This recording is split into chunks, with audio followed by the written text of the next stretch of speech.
삶의 공간이 무너진 나를 하나님은 기억하신다. 삶의 공간이 무너진 나를 하나님은 기억하신다라는 말씀의 제목으로 함께 하나님의 말씀을 나누도록 하겠습니다. 아이가 하나였다가 둘이 되니 생각지 않았던 일들을 마주하게 됩니다. 한날은 큰 아이가 집에서 놀고 있었는데 짜증을 확 내면서 막 억울함을 이야기했습니다. 뭐 울며 불며 막 억울함을 표시하는 거였어요. 아무것도 모르는 동생이 언니가 만들어 놓은 장난감 마을을 부신 겁니다. 말이라도 통하면 하지 마라고 하면은 좋을 텐데 언니가 하지 마라고 하는 것에 동생이 재미가 들렸나 봐요. 씩 웃으면서 언니가 하지 마, 오지 마라고 할 때마다 계속 웃으면서 장난감을 막 부시는 거예요. 아이는 그게 너무 속상해서 엉엉 울기 시작했습니다.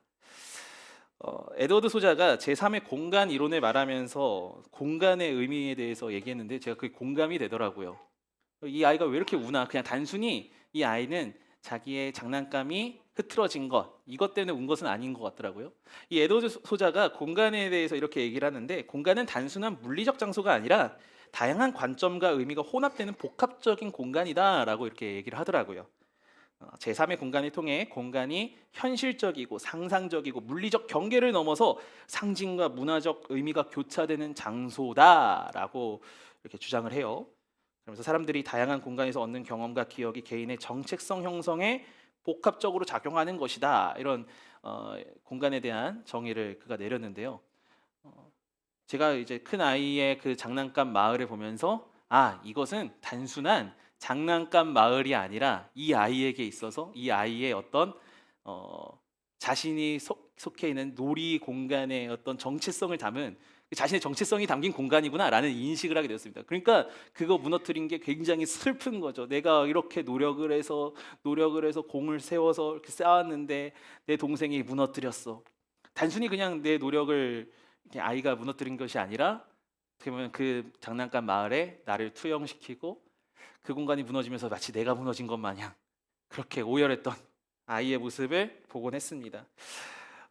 우리에게도 아이가 만든 공간처럼 나만의 삶의 공간들이 있습니다. 누군가는 가정이라는 공간을 만들었고 누군가는 직업이라는 직장이라는 공간을 만들어 놓습니다. 또 누군가는 관계라는 공간도 만들기도 하죠. 나의 삶의 영역 가운데에서 내가 만들어 놓은 내가 구축해 놓은 공간들이 있어요. 그런데 삶을 살아가다 보면 이 공간들이 무너지는 경험들을 우리가 하게 됩니다. 어떤 공간은 보수 공사가 가능한 것처럼 보이는 데가 있어요. 그런데 어떤 공간은 완전히 무너져서 과연 재기가 가능할까라는 생각이 들 정도로 심각하게 무너진 삶의 영역들이 발생하기도 합니다. 이것이 예고를 하고 마치 이 지점에서 이 시점에는 이런 당신의 삶의 공간에 이런 부분들이 어려움이 올 겁니다. 무너질 겁니다. 이렇게 찾아오면 좋겠지만 생각보다 예상치 못한 곳에서 어려움을 겪을 때가 있곤 하죠. 예를 들어서 직장으로 인해서 이사를 하게 된다고 생각을 해보세요. 내 삶에 이사라는 변수가 생기면서 내가 구축한 공간들이 무너지기 시작합니다. 이 과정 속에서 전혀 생각지도 못했던 자녀와의 관계, 부모와의 관계, 부부끼리의 관계가 무너지는 일이 발생할 수도 있습니다. 이사라는 그 변수가 없었다면 굉장히 괜찮았을 것 같은데 어떤 변수가 찾아오면서 와르르 무너지는 일들이 우리 삶 가운데 찾아올 때가 있죠. 또는 나의 직업이나 나의 커리어, 내가 쌓았던 어떤 미래 계획들이 그런 미래 계획이라는 어떤 공간이 연쇄적으로 무너지는 일들. 여러분의 삶 가운데에서도 여러분이 구축해 놓았던 공간들이 삶의 공간들이 내 자이든 타이든 무너지고 또는 그것이 복구되고 이런 과정들을 삶에서 참 많이 경험하셨을 겁니다. 아마 우리가 겪는 것처럼 시편 기자도 오늘 우리가 본 시편 기자도 이런 공간의 무너짐을 경험한 것 같습니다. 시편 74편은요. 바벨론 포로기 이스라엘 백성들의 모습을 담고 있습니다. 그들은 바벨론에 의해서 완전히 멸망하게 되었습니다. 앞에서 제가 이야기한 것처럼 그들의 삶의 공간이 완전히 무너졌습니다. 단순히 물리적인 공간만 무너진 것은 아닙니다. 하나님의 임재를 상징하는 성전이 파괴되었고 예루살렘 도시는 완전히 초토화가 되었고 이것으로 연쇄적으로 그들의 삶, 그들의 미래, 그들의 관계, 그 모든 것들이 다 무너지기 시작했습니다. 초토화돼 버린 것입니다. 보수공사도 되기 어려울 정도로 조금이라도 보수공사가 돼서 좀 재건해서 일어설 수 있으면 좋겠지만 그런 여지조차 없는 황폐한 삶의 현장 가운데 이들이 놓였습니다. 이러한 그들의 심정을 1절에서 확인해 볼 수 있는데요. 1절 한번 읽어봅니다. 시작. 하나님이여 주께서 어찌하여 우리를 영원히 버리시나이까? 어찌하여 주께서 기르시는 양을 향하여 진노의 연기를 뿜으시나이까? 시편 기자는요, 그러한 상황 가운데서 자신의 삶을 딱 바라보니 이렇게 이해가 되는 거예요. 하나님이 영원히 나를 버리신 것 같고 하나님의 진노가 나에게 찾아온 것 같다. 이것을 조금 더 의역하자면 이렇게 해석할 수 있을 겁니다. 지금 처한 이 상황에서 더 이상 반전은 없다. 하나님이 버리신 것 같은 것이 영원히 지속될 것 같은데 더 이상 반전은 없다. 이 상황은 하나님의 화, 우리가 하나님 앞에 순종하지 않았기 때문에 받은 징벌이야. 이 생각에 사로잡혀 있는 것이죠. 더를러스 럼퍼드의 응답 없는 기도는 없다라는 책에서 저자가 한 암 환자를 만나게 된 이야기를 나눕니다. 그녀는 성경을 읽으면서 기도를 하는 이들을 이렇게 같이 병실에 있는 이들을 본 거예요. 그러면서 이렇게 묻습니다. 제가 뭘 잘못했습니까? 제가 이렇게 고난받는 걸 보면 분명히 저도 무언가 끔찍한 짓을 했기 때문에 그런 거겠죠. 암으로 인해 자신의 삶이 완전히 무너졌어요. 지금 처한 상황을 반전시킬 것은 보이지도 않습니다. 근데 이 상황을 그녀는 어떻게 해석하고 있느냐? 자신이 지은 죄로 인한 징벌로 해석을 하고 있는 거예요. 그래서 자책하는 거죠. 이 정도 수준에서 끝난다면 좋겠지만 더 나아가서 하나님의 징벌이다. 내게 처해져 있는 이 삶의 공간이 무너진 것 하나님의 징벌이고 이것은 더 이상 나아질 기미가 보이지 않는다라고 내 삶을 해석하면서 가는 순간부터는요. 더 이상 살아갈 소망을 발견하지 못하고 더 나아가 하나님 앞에 기도하는 것도 놔버리는 모습들로 이어지게 된다라는 겁니다. 소망이 사라지면요. 자연스럽게 사라지는 것은요. 기도예요. 우리의 삶의 자리에서 어떤 소망을 우리가 놔버리잖아요. 아, 더 이상 이 삶에는 소망이 없어라고 하는 순간 안타깝게도 하나님을 향한 그 절박한 기도와 하나님께서 일하실 것이다라는 그 기도가 완전히 소멸되어지는 것을 우리는 볼 수 있습니다. 로뎀나무 아래에 있던 엘리야가 그랬죠. 그는 이세벨의 위협을 받고 광야로 도망갑니다. 그의 삶의 공간이 무너진 거예요. 나름의 삶의 공간들이 무너졌습니다. 소망이 사라진 엘리야의 기도는 너무나 무기력합니다. 자신 앞에 놓여진 현실을 놓고 기도하지 못하고요. 어떻게 합니까? 생명을 걷어가 달라고 기도하고 있을 뿐입니다. 소망을 잃은 기도. 기도를 하기는 하지만 소망 없이 기도하는 엘리야의 모습. 시편 기자도 마찬가지입니다. 자신이 마주한 이 상황이 영원히 지속될 것 같아 보이는 거예요. 하나님께 버림받은 것 같은 그 감정에 휩싸이게 된 겁니다. 사랑하는 여러분, 우리가 느끼는 감정은 참 소중합니다. 그러나 그 감정만 의지해서 세상을 바라보고 내 삶을 해석하는 것은 굉장히 위험합니다. 최근에 제가 한 목사님을 통해서 스터디를 하고 있습니다.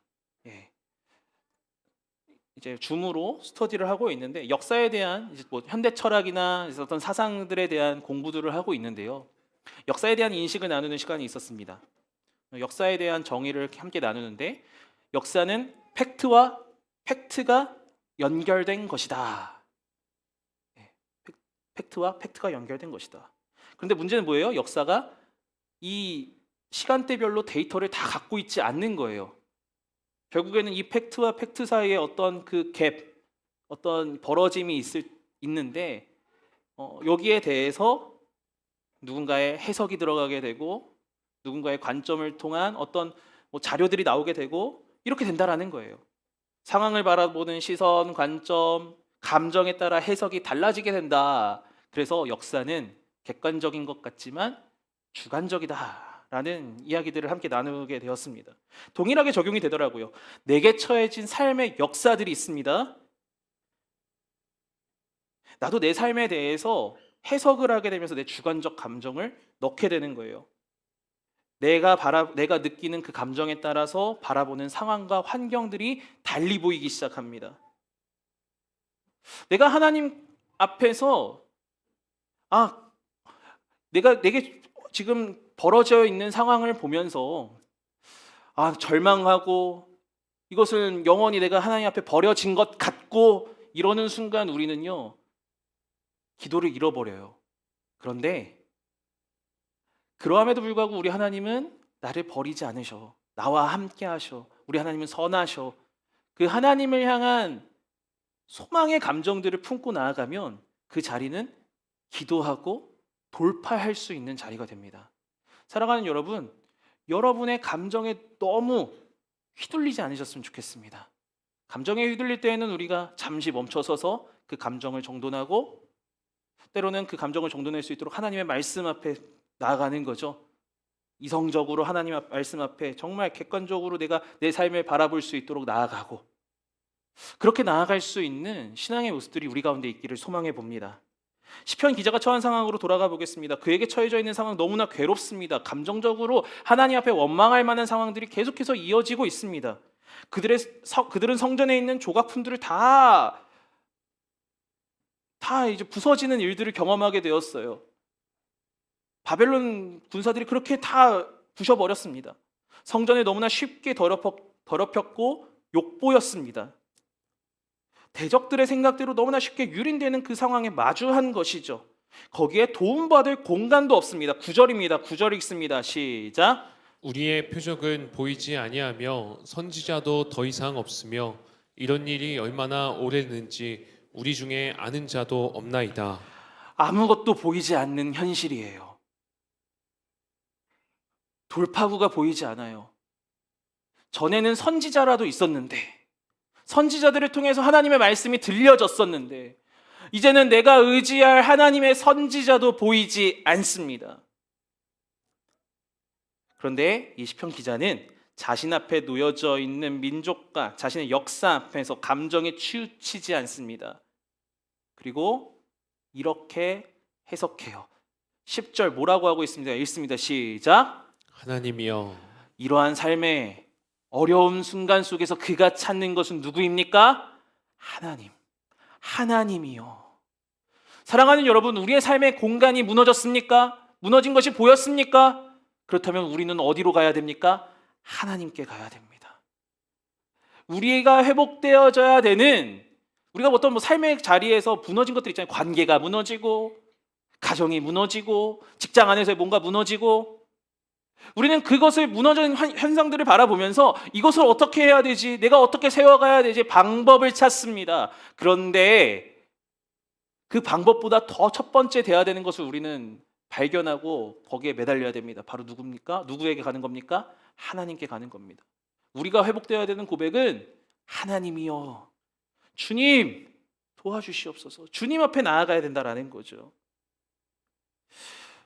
이 시편 기자에 놓여져 있는 상황들, 의지할 곳도 없고 아무것도 내가 할 수 없는 그 순간, 어떤 이들은 하나님께서 나를 영원히 버리신 것 같아요 라고 해석할지 모르겠지만, 이는 어떻게 해석하고 있습니까? 하나님과 함께 이 상황을 돌파할 그 순간으로 해석하고 하나님 앞에 기도하며 나아가고 있는 거예요. 자신에게 주어진 이 순간이 하나님 앞에 내가 1대1로 마주해야 되는 순간임을 지금 고백하고 있는 겁니다. 하나님이 선지자를 보여주지 않으신 것은 그들을 사랑하지 않아서가 아닙니다. 이제는 선지자가 아닌 1대1로 만나기를 원하시는 거예요. 지금까지는 너의 그 무너진 상황 누군가의 도움을 통해서 해결하려고 했지. 아니야, 이제 나는 너를 원해. 너의 삶에 무너진 그것들을 가지고 이제 너가 직접 나에게 나아오렴. 최근 한 지체가 자신의 복잡한 내면을 이야기했습니다. 지금까지는 하나님의 인도하심이라고 여기면서 왔는데 이제 사회 진출을 하게 되다 보니 누군가에 의해서 결정되었던 사안을 자신이 스스로 결정해야 되는 순간이 오게 된 거예요. 막막한 거죠. 어떻게 보면 이 자매에게 있어서 자신의 공간이 무너지는 것 같은 그런 느낌을 받은 거예요. 제가 이야기했습니다. 자매, 오히려 이 시간이 하나님과 1대1로 만나는 시간으로 해석되어졌으면 좋겠습니다. 하나님 앞에서 이 부분을 놓고 그동안에는 누군가의 기도, 누군가의 이끌어 줌으로 하나님의 인도하심을 경험했다면 이제는 자매가 직접 하나님 앞에 기도하며 하나님의 이끄심, 하나님의 일하심을 경험할 때인 것 같습니다. 라고 도전했어요. 마찬가지입니다. 하나님께서는 나를 궁지로 몰아넣는 것처럼 보일 때가 있습니다. 1절에서처럼 영원히 나를 버리신 것 같은 그 상황으로 내모십니다. 그러나 그 상황은요, 나를 절망 가운데 나를 버리시려고 내모시는 것이 아닙니다. 하나님 앞에 독대하는 상황으로 나를 내모시는 거예요. 삶이 무너졌을 때, 삶의 공간이 무너졌을 때 하나님 앞에 나아가십시오. 때로는 내 팔, 다리가 다 잘린 것 같은 경험을 할 때가 있습니다. 하나님 왜 다 자르셨습니까? 하나님 내가 왜 어떤 것도 할 수 없도록 옴짝달싹 못하게 나를 이 순간으로 내모셨습니까? 하나님은 그 순간 나를 찾으시기에 그 상황을 만드신 거예요. 우리가 이렇게 해석을 해야 돼요. 우리가 이렇게 바라봐야 돼요. 야복강 앞에선 야곱이 그랬죠. 하나님은 마치 야곱을 궁지로 내모시는 것처럼 보입니다. 야복강 앞에 딱 섰는데 건너편에는 형 에서가 기다리고 있었습니다. 군대를 거느리고 오고 있었어요. 기다리고 있었어요. 하나하나 자신의 것들을 보내기 시작합니다. 아들들을 보내고 부인들을 보내고 재산들을 보내고 다 보내고 나서 결국 혼자 남게 됩니다. 그리고 혼자 야복강을 건너가면서 하나님의 사자와 만나게 되죠. 야곱은 그 전까지는 계속해서 기도하지 않았습니다. 하나님 앞에서 엎드려 기도하는 모습을 보이지 않습니다. 그런데 여기서 드디어 하나님 앞에 엎드려 기도하기 시작합니다. 호세아 선지자는 이 장면을 이렇게 이야기하고 있습니다. 호세아 12장 3절에서 4절 함께 읽습니다. 시작. 야곱은 모태에서 그의 형의 발 뒤꿈치를 잡았고 또 힘으로는 하나님과 겨루되 천사와 겨루어 이기고 울며 그에게 간구하였으며 하나님은 베델에서 그를 만나셨고 거기에서 우리에게 말씀하셨나니.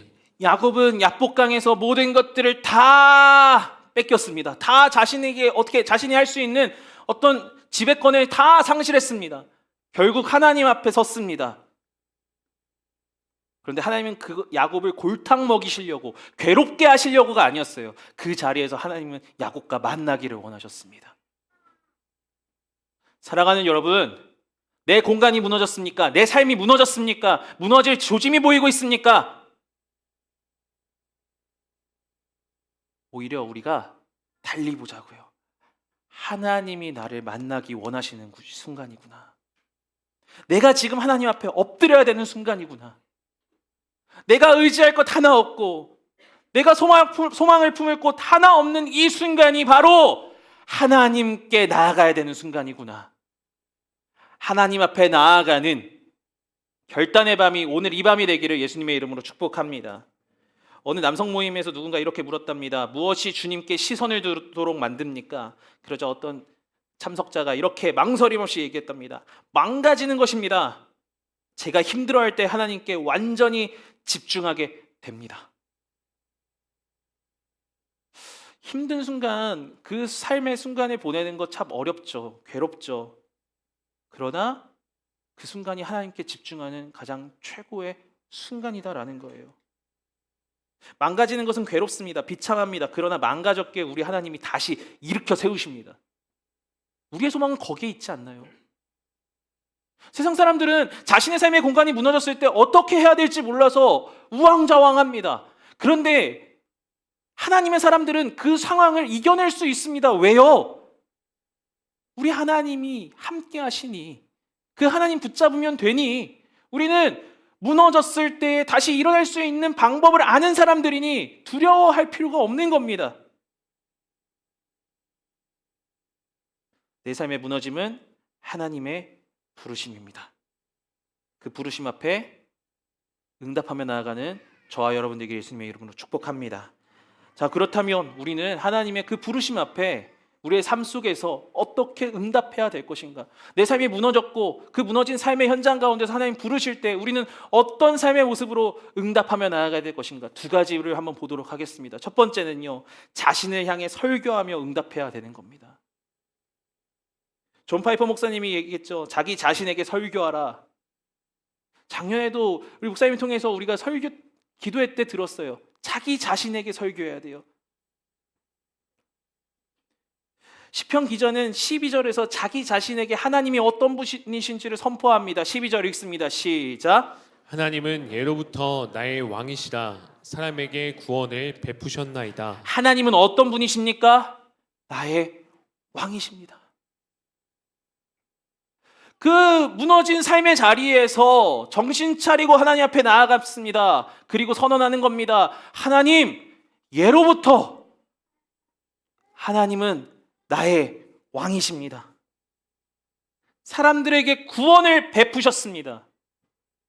이 구원은 우리가 한글 성경으로 볼 땐 단수로 되어 있지만 히브리어 원문으로는 복수입니다. 그는 하나님이 이스라엘 백성에게 행하신 구원의 사건들을 하나하나 헤아리며 하나하나 다시 한번 곱씹으며 선언하고 있는 거예요. 하나님, 이렇게 하나님 일하셨죠. 아브라함에게 일하셨고 출애굽 때에 이렇게 일하셨고 다윗에게 일하셨고 우리 하나님은 늘 구원의 역사를 이루고 계시는 그 하나님이시죠. 나의 왕이시죠. 네, 하나님, 그 하나님을 나는 믿습니다. 자기 자신에게 선언하는 거예요. 그리고 13절 뭐라고 고백합니까? 주께서 주의 능력으로 바다를 나누시고. 자기 자신에게 선포하다 보니 하나님의 능력들이 보이기 시작하는 거예요. 아, 하나님의 능력으로, 맞아, 하나님은 갈 곳 없는 그 바다 앞에서 바다를 가르시는 분이셔. 길을 내시는 분이시구나. 그리고 그의 고백이 뭡니까? 16절입니다. 읽습니다. 시작. 낮도 주의 것이요 밤도 주의 것이라. 낮과 밤 우리의 인생 모두가 다 하나님의 것입니다.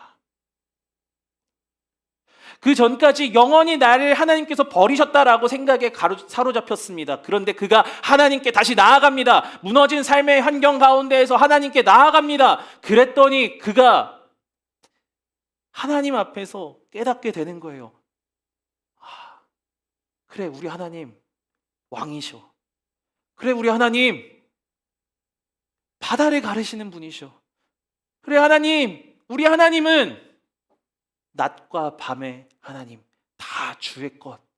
지금 내게 처해져 있는 이 상황도, 이 순간도 주의 것임을 그는 고백하는 겁니다.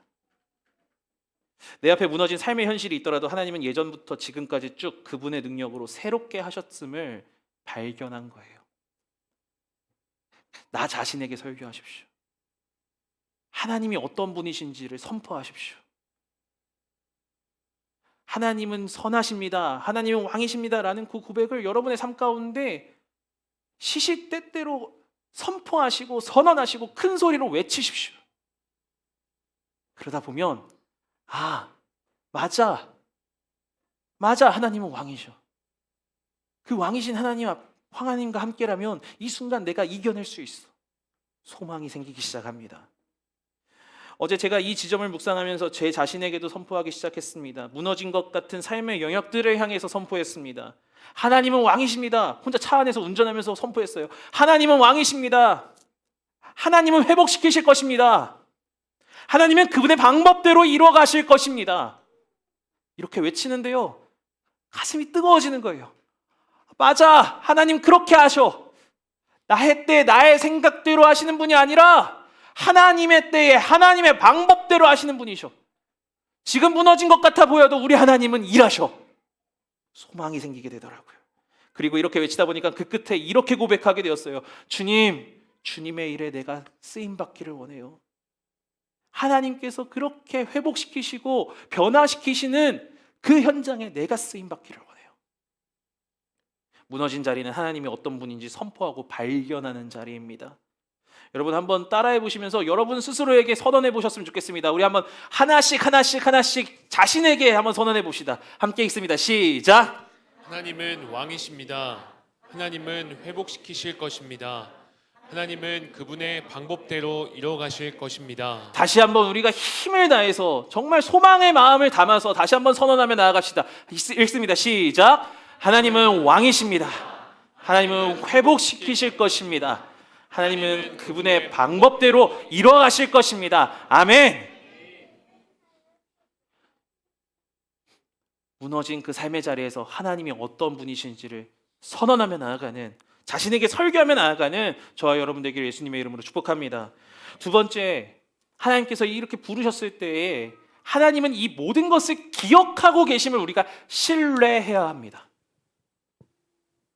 하나님이 이 모든 것을 다 기억하고 계심을 믿고 신뢰하는 게 필요해요. 하나님의 일하심을 선포하던 시편 기자는 이렇게 다시 간구합니다. 18절에서 23절까지 보면요, 하나님께서 기억하실 것을 간구합니다. 기억하소서, 잊지 마소서, 눈여겨보소서, 기억하소서, 잊지 마소서. 여러분, 하나님은 잊지 않으시는 분이십니다. 바벨론은요, 이렇게 예루살렘 성전을 유린하고 무너뜨렸던 그 바벨론은 결국 멸망되어졌습니다. 물론 이 시편 기자가 있을 그때는 아니었어요. 하나님의 때에 하나님의 방법으로 일하셨습니다. 그러나 우리가 이 지점에서 우리가 기억해야 될 건 뭐냐면,